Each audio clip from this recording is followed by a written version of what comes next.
Ayos, kapagod. Ang usok sa labas. Mukhang magkakasakit ako nito ah.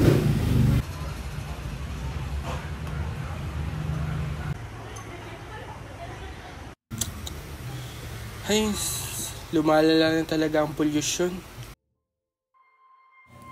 Ayon sa World Health Organization, ang air pollution ay contamination na maaaring makuha natin sa ating kapaligiran dulot ng kemikal na nagpapabago sa likas na katangian ng ating atmosfera.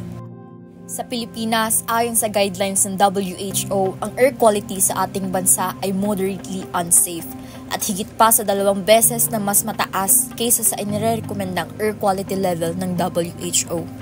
Kilala ang Pilipinas sa traffic at malaki ang kontribusyon ng mga emisyon na nagmumula sa mga sasakyan sa pangkahalatang polusyon sa hangin, partikular na sa mga rehiyon na malaki ang populasyon tulad ng Metro Manila, kung saan nagkakaroon ng pagtaas sa polusyon noong 2022. Ang matagal na exposure sa air pollution ay nagdudulot ng malaking panganib sa kalusugan, kabilang ang sakit sa puso, lung cancer at iba pang mga sakit sa paghinga.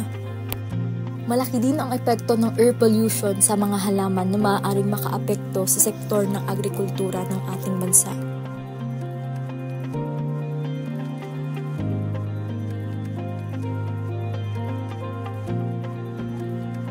Malaki ang problema natin pagdating sa air pollution. Pero paano ba natin ito susolusyonan? Tayo bilang mamayan, matuto din tayo na magtipid ng enerhiya, gaya na pagtitipid ng kuryente, at isaalang-alang natin ang paglipat natin sa mas renewable at sustainable na enerhiya. Bawasan din natin ang paggamit ng mga sasakyan at mag-demand tayo sa gobyerno para sa mas maayos at sustainable na transportation system para sa lahat. Makiisa din tayo sa mga panawagan upang lutasin ang polusyon sa hangin sa ating mundo. Bawat hangin na nalalanghap natin ay nakakaapekto sa ating buhay.